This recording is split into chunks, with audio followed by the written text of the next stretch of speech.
Bienvenidos a este análisis a fondo. Hoy tenemos sobre la mesa un tema verdaderamente fascinante. Y para ser bien honestos, una dimensión de la experiencia humana que la cultura popular suele pasar por alto o entender completamente a medias. Totalmente a medias. Y es un tema que da para muchísimo. Sí, 100%. Pues vamos a sumergirnos en unos extractos de un documento titulado Texto Pegado. Nuestra misión en esta exploración profunda es desmitificar todas esas imposiciones culturales e históricas que se han cargado sobre la intimidad Ujú. y descubrir cómo elementos aparentemente tan sencillos como la lentitud intencional, la corrección de la postura y la atención plena pueden transformar una experiencia física común en lo que el texto denomina un auténtico laboratorio de conciencia. Y resulta ser un documento extraordinario precisamente porque no aborda la intimidad desde una perspectiva clínica tradicional, ni se queda en lo puramente técnico. O sea, se instala en esa intersección tan poco explorada entre la biología humana, el sistema nervioso y la presencia mental. Exacto. Lo que propone este texto es un cambio de paradigma radical. Invita a dejar de ver el encuentro físico como una mera transacción o una descarga de tensión para empezar a entenderlo como una ventana inigualable para observar cómo funciona nuestra propia mente. A ver, vamos a desglosar esto desde el principio para sentar unas buenas bases. El texto lanza una idea provocadora de entrada. Nos explica que, durante siglos, la cultura ha reducido el sexo a un campo minado de culpa. De vergüenza, claro. O en el mejor de los casos contemporáneos, a una función mecánica y apresurada. Y el argumento aquí es que cuando una sociedad etiqueta como pecado a una expresión biológica tan potente, el efecto inmediato es uno solo: la prisa. Lo fascinante de esto es cómo se describe a detalle ese mecanismo psicológico. O sea, si la mente percibe que lo que el cuerpo hace es algo malo o indebido, pues la reacción de supervivencia natural es querer terminar lo más rápido posible. Lógico, quieres huir de ahí. 100%. El sistema nervioso se acelera, la respiración se vuelve superficial y la conciencia prácticamente se apaga. Todo se convierte en lo que el autor describe, con mucha agudeza, como un delito express. Un delito express. Qué fuerte concepto. Y el problema grave a largo plazo es que esta repetición talla un patrón profundo en la red neuronal. Se asocia el placer con peligro o ansiedad, y el cuerpo empieza a percibirse como un problema que debe resolverse rapidísimo. Y entender cómo el sistema nervioso absorbe esas presiones arroja mucha luz sobre por qué la desconexión es tan común. Pero la salida que ofrece el texto es bastante luminosa. Propone dar un giro meditativo que elimina por completo esta idea de culpa. Y la sustituye por gratitud. Exactamente. Al hacer este cambio, el tiempo parece abrirse. La urgencia y la prisa simplemente pierden sentido. En ese espacio sin prisa, el acto físico trasciende la categoría de descarga para convertirse en lo que los extractos llaman una oración sin palabras. Esa metáfora de la oración sin palabras encapsula maravillosamente la premisa central. Al retirar el reloj de la ecuación, la conciencia por fin encuentra espacio para entrar a la habitación. Ya no hay urgencia por huir del momento. Y hablando de presencias en esa habitación, el texto introduce un concepto de filosofía meditativa que puede sonar desconcertante al principio. Sí, suena casi a broma. Suena a multitud, porque sugiere que en un encuentro consciente, en la cama no hay dos presencias, sino 4. Así es. Esa imagen de que cuando en la cama hay 4, no 2, llama muchísimo la atención. Normalmente hay 2 cuerpos físicos y 2 egos chocando. Pero bajo esta lupa meditativa están los 2 cuerpos sintiendo. Y además hay 2 testigos. Y surge una pregunta vital. ¿Qué figura representa exactamente este testigo? Hacer esa distinción es crucial para no malinterpretar la práctica. El testigo del que habla el documento no es una voz moral. No es un juez interno severo evaluando si eres lo suficientemente espiritual o demasiado animal. Claro, no está ahí para regañarte. Exacto. El texto lo define como una claridad silenciosa. Es el equivalente a dejar una cámara de seguridad encendida en la esquina de la habitación. Una lente que simplemente registra lo que sucede sin emitir juicios. Sin meter la mano en el cuadro. Así es, sin alterar la escena.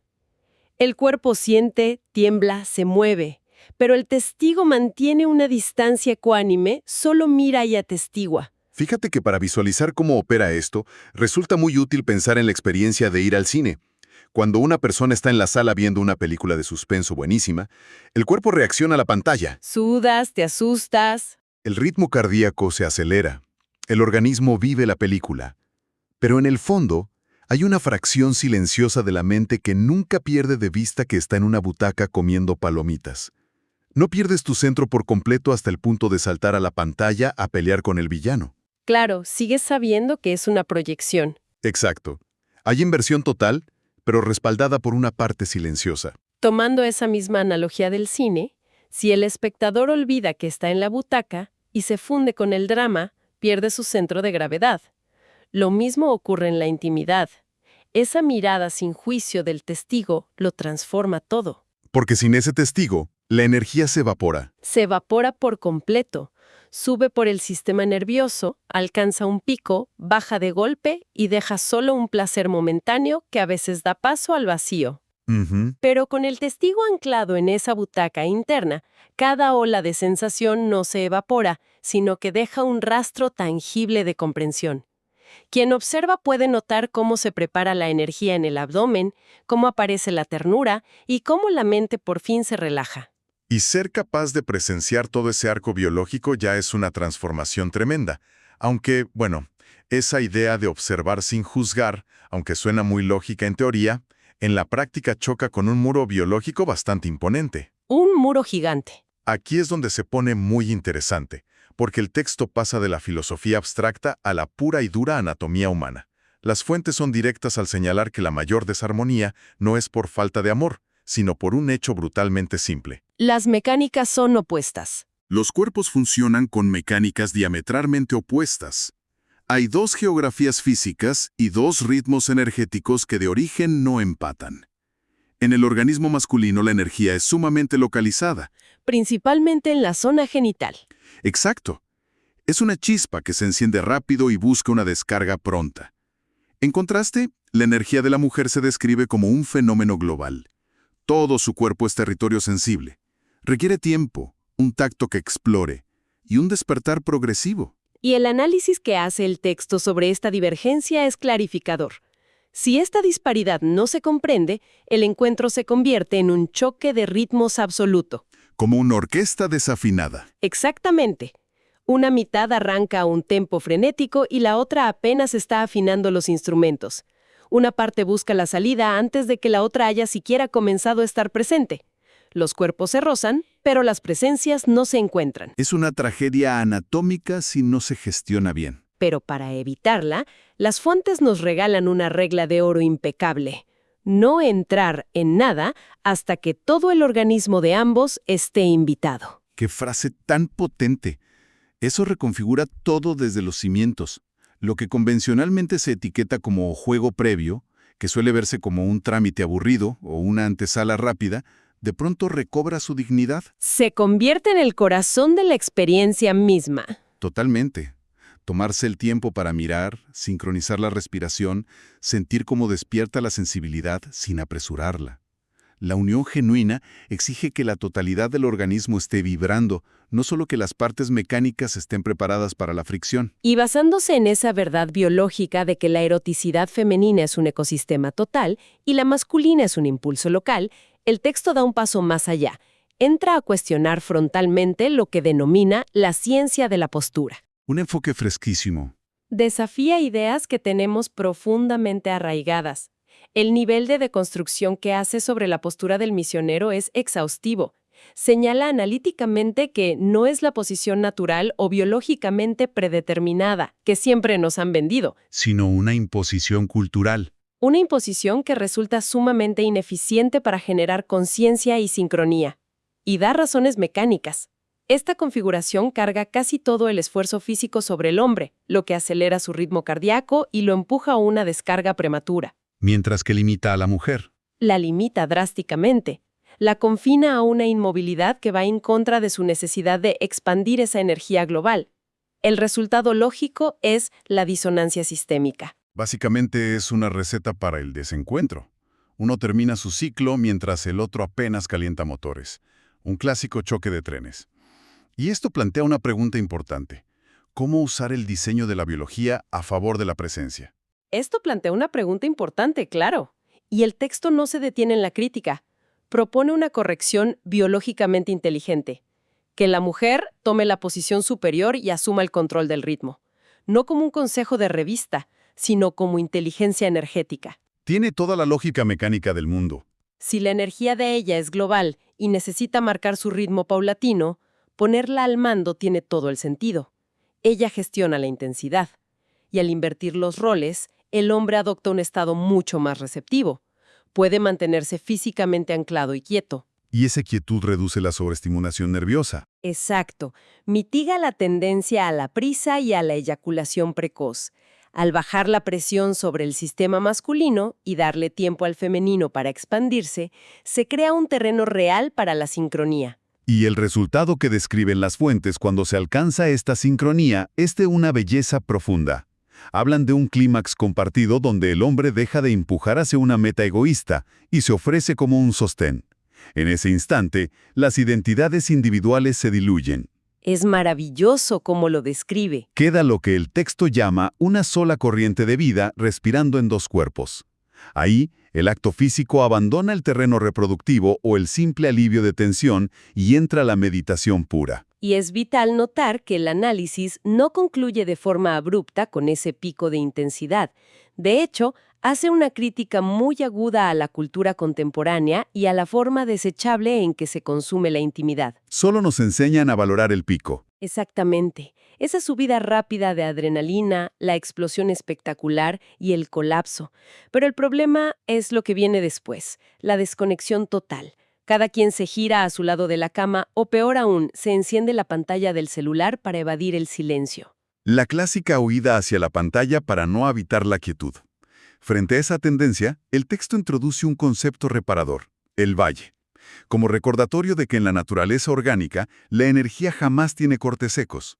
Así como una montaña tiene un descenso paulatino, la energía humana funciona igual. Y si no se huye de ese descenso, revela otra dimensión del placer. Más silenciosa, profundamente viva hacia adentro. El texto tiene una frase espectacular para esto. El pico enseña intensidad, el valle enseña silencio. Ambas fases son partes indispensables de un ecosistema saludable. El documento propone de manera muy directiva no separarse de prisa. Sugiere permanecer quietos, con los cuerpos cercanos, respirando sin propósito. Es en ese valle donde se asienta una calma donde el sentido del yo pierde volumen. Y da detalles bien prácticos para ese cuidado posterior. Un toque intencionalmente lento, un masaje breve que no busque excitar, sino calmar. Una mano sobre el pecho. O compartir una pequeña risa. Es el vocabulario del organismo para decir a nivel celular que todo está bien. La tormenta de intensidad ya pasó, el entorno es seguro y podemos asentarnos. Funciona como un sello para la experiencia, asegurando que cuerpo y mente entiendan que hubo una conexión profunda. Ahora bien, para que todo esto logre arraigarse, las fuentes mencionan que el entorno físico juega un rol determinante. El dormitorio como un templo. Así es, tratar el espacio como un templo, pero no desde el misticismo, sino como pura higiene energética o anclaje psicológico. Desde la neurociencia esto es revelador. Los espacios llevan grabadas las anclajes emocionales de lo que sucede ahí. Claro. No es lo mismo entrar a un cuarto lleno de desorden del trabajo o donde hubo gritos la noche anterior que adentrarse a un refugio que el sistema nervioso ya tiene mapeado como un lugar seguro. Y las fuentes dan acciones clarísimas para hacer del dormitorio un santuario funcional. Entrar con la mente limpia, dejar el estrés del tráfico afuera. Tener una luz cálida, un olor agradable y, sobre todo, un acuerdo inquebrantable de que ahí no se lanzan reproches de la vida diaria. No se ajustan cuentas en ese metro cuadrado. Exacto. El cerebro debe asociar ese lugar con la presencia y la relajación, no con un campo de batalla. Es crear una huella cerebral que le diga al sistema simpático que es seguro bajar la guardia. Entonces, ¿qué significa todo esto cuando alejamos un poco la lente y miramos a largo plazo? ¿Hacia dónde nos dirige esta práctica constante de sostener la presencia, habitar el valle y cuidar la higiene del espacio? Al llegar a su fase conclusiva, el texto da un giro argumentativo sorprendente. Ujú. Aborda la transición de encontrar la plenitud en el encuentro compartido a ser capaz de sostener esa misma plenitud en la más absoluta soledad. Y ese salto hacia la soledad representa el descubrimiento central del análisis. Resulta que si un individuo atraviesa esta experiencia con suficiente frecuencia, el organismo aprende el mapa de la ruta. Literalmente, traza la ruta neuronal hacia la presencia pura. Así es.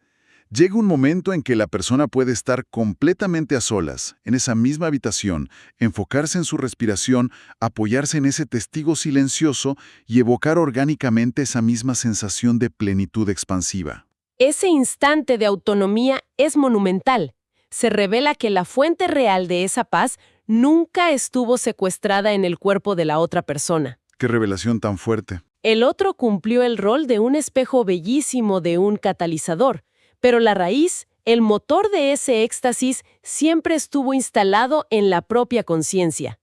Cuando el organismo asimila esto empíricamente, la dependencia tóxica hacia el otro para sentirse validado se rompe. Se rompe de forma natural. Y las consecuencias, los frutos de operar bajo este nuevo paradigma, son tangibles en la vida cotidiana. Las fuentes señalan que la inteligencia creativa se desata. Si lo piensas, es revelador imaginar cuánta energía metabólica gasta un humano en reprimir culpas irracionales. O en avergonzarse de sus impulsos biológicos. Totalmente. Al liberar todo ese caudal de energía malgastada, la mente queda despejada para tareas mucho más elevadas. Crear, aprender, comprender el mundo con agudeza. Y hay otro fruto crucial que impacta la calidad de vida: el colapso de lo que denomina la negatividad estructural.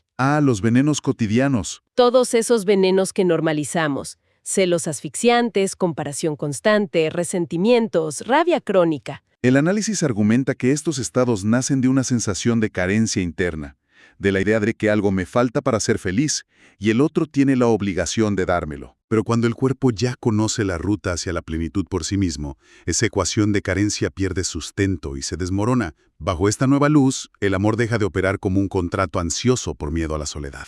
Se convierte en un puro desbordamiento. Un desbordamiento. Uno ya no sale a buscar desesperadamente al otro para tapar un agujero emocional, sino que se acerca únicamente para compartir la abundancia que ya habita en uno mismo. Si conectamos esto con el panorama general, la lección final trasciende por completo lo físico. Al adoptar esta óptica consciente, la intimidad abandona la categoría de simple acto biológico motivado por la perpetuación. Pierde esa etiqueta de algo culposo o pecaminoso. Y deja de ser una conquista del ego. Se transforma en una puerta de acceso a una comprensión mayor. El amor y la conexión se revelan como herramientas poderosas para recordar, a través del cuerpo, la claridad luminosa y la conciencia tranquila que todos somos en nuestro nivel más fundamental. Indudablemente es un marco que invita a cuestionar absolutamente todo lo que nos han enseñado. Para quien nos escucha hoy, en medio de este momento histórico de hiperconexión digital, donde nos bombardean con estímulos vacíos y donde la velocidad es el único valor. Sí, vivimos a toda velocidad. Esta filosofía ofrece un antídoto vital. Aplicar estas herramientas de lentitud va muchísimo más allá de transformar la dinámica a puerta cerrada. Propone instalar un cimiento de paz de base en el día a día. Nos demuestra que si logramos soltar la prisa cultural y cultivamos a ese testigo interno, liberamos una cantidad monumental de energía. Energía recuperada para vivir sin el peso de la negatividad, para construir relaciones desde la abundancia y la generosidad genuina, no desde el hambre emocional. Y para dar cierre a esta exploración profunda, vale la pena dejar sobre la mesa una semilla. Una última idea provocadora para darle vueltas a nivel estrictamente personal durante los próximos días. Construyendo sobre esta revelación acerca de la soledad y la conciencia. Adelante con esa idea.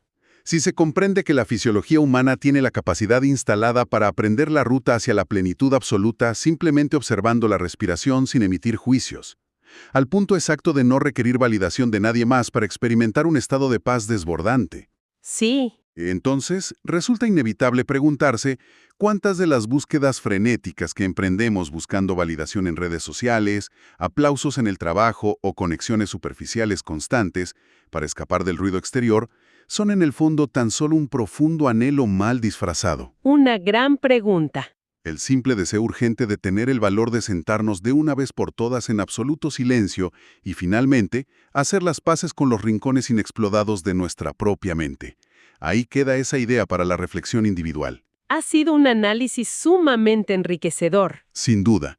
Agradecemos infinitamente el tiempo y la atención de la audiencia que nos acompañó en este recorrido analítico a fondo, esperando que las ideas desglosadas resulten tan reveladoras como útiles en la práctica diaria. La invitación queda abierta para seguir cultivando una mirada curiosa. Hasta la próxima exploración.